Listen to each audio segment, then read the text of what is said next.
Hello everyone, this is Amika Mahajan. Welcome to my channel. This video is focused on hysteresis property shown by ferromagnetic materials.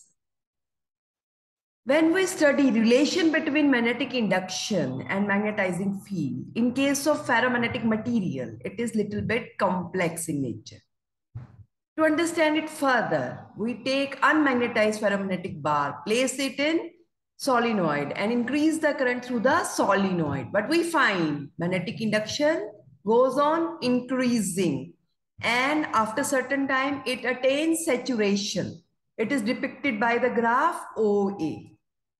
Now, if we decrease this magnetizing field and we reduce it to zero, but we find intensio-magnetization or magnetic induction does not become zero.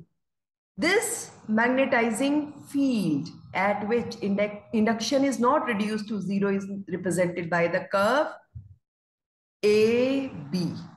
Just see here.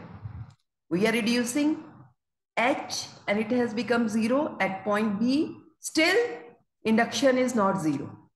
So, what we find, this value of magnetic induction B, when H is reduced to zero, it is known as retentivity or remanence. अगर हम ferromagnetic material को magnetising field में रख दें, यानी solenoid में रख दें और उस पर करंट को इंक्रीज कर दें, तो इंडक्शन भी बढ़ता जाएगा और सैचुरेशन अटेन कर लेगा. उसके बाद अगर हम मैग्नेटाइजिंग फील्ड को रिड्यूस करें तो AO कर्व रिट्रेस बैक नहीं होगी, rather it will follow AB.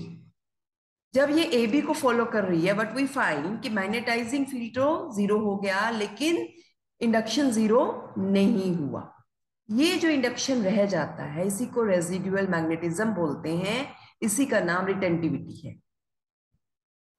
And if we reverse the current in solenoid, अगर हम इस इंडक्शन को जीरो करना चाहते हैं तो हम सोलिनॉइड के करंट को रिवर्स कर देते हैं और इस करंट को फर्दर इंक्रीज करें धीरे धीरे, तो हमारे पास एक ऐसी वैल्यू आ जाएगी इस रिवर्स मैग्नेटाइजिंग फील्ड की जहां पे इंडक्शन तो जीरो हो जाएगा लेकिन अब मैग्नेटाइजिंग फील्ड जीरो नहीं है. ये जो रिवर्स मैग्नेटाइजिंग फील्ड है इसी का नाम कोरेसिविटी है, जो कि इंडक्शन को जीरो कर देता है. अब कोरेसिविटी क्या है? It is the reverse magnetising field applied at which induction is reduced to zero. अगर हम रिवर्स करंट को फर्दर इंक्रीज करें मैग्नीट्यूड में तो हमें ये सैचुरेशन दोबारा से मिलेगा. तो इसका मतलब कर्व CD फॉलो हो जाएगी. उसके बाद आप क्या देखते हो कि एक बार जब हमने मैग्नेटाइजिंग फील्ड को इंक्रीज किया था, जब हम फेरोमैग्नेटिक मटेरियल को मैग्नेटाइज कर रहे थे तो OA कर्व फॉलो हुई थी, लेकिन जब हम मैग्नेटाइजिंग फील्ड को रिड्यूस कर रहे थे तो AO कर्व रिट्रेस नहीं हुई, but rather it has attained AB, then BC, then CD. अब हम क्या करेंगे, करंट को रिड्यूस करेंगे और फिर रिवर्स करेंगे. अब यहां पे देखिए DE कर्व, उसके बाद हमें कौन सी कर्व मिलेगी? Further EA curve. तो इस तरह से हमें एक साइकिल मिलेगा, एक लूप मिलेगी, इसी का नाम हिस्टेरेसिस लूप है और ये साइकिल रिपीट करता है.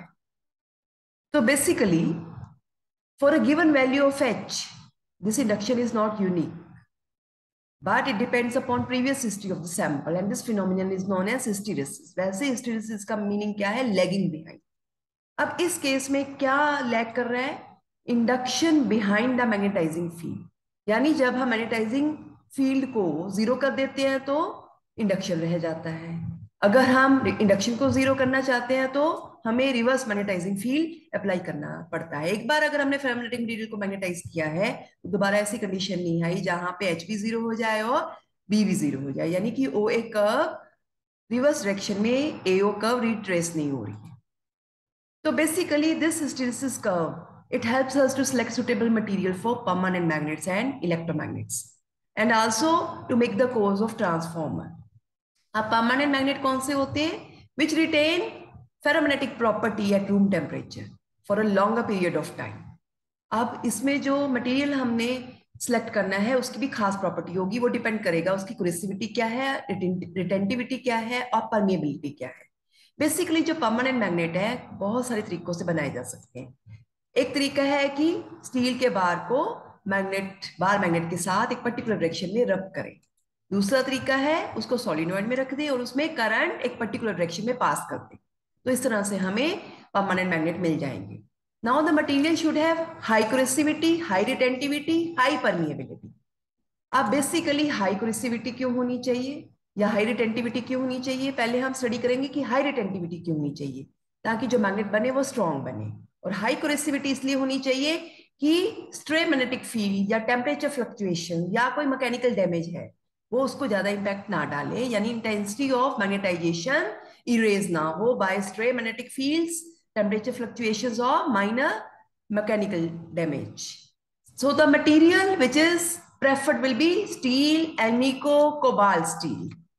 Basically, for the electromagnets क्या होते हैं? When we pass the current, they are magnetized. When we reduce the current to zero, they are demagnetized. For such material, the property should be low corrosivity, low retentivity, and high permeability. These properties should be there in case of material chosen for making electromagnets. अब basically low retentivity क्यों होनी चाहिए? ताकि अगर हम current को switch off करें तो मैग्नेटिज्म भी स्विच ऑफ हो जाए। अब इसमें कौन सा मटेरियल प्रेफर होता है? Soft iron. अब जो मटेरियल हम ट्रांसफार्मर के कोर बनाने के लिए यूज करते हैं या टेलीफोन डायफ्राम्स बनाने के लिए यूज करते हैं, उसमें क्या प्रॉपर्टी होनी चाहिए? They should have high resistivity to lower the eddy currents and area of hysteresis loop ये लेस होना चाहिए, यानी हिस्टेरेसिस लूप नैरो होनी चाहिए। जो हिस्टेरेसिस लूप का एरिया है वो हीट लॉस बताता है, जितना ज्यादा एरिया होगा उतना ज्यादा हीट लॉस होगा। तो ऐसा मटेरियल चूज करना है जिसका हिस्टेरेसिस लूप एरिया कम हो, so that less heat is lost. तो उससे क्या होगा? एनर्जी डिसिपेट कम होने की वजह से हीटिंग भी कम होगी। Thanks for watching this video, like share subscribe my channel.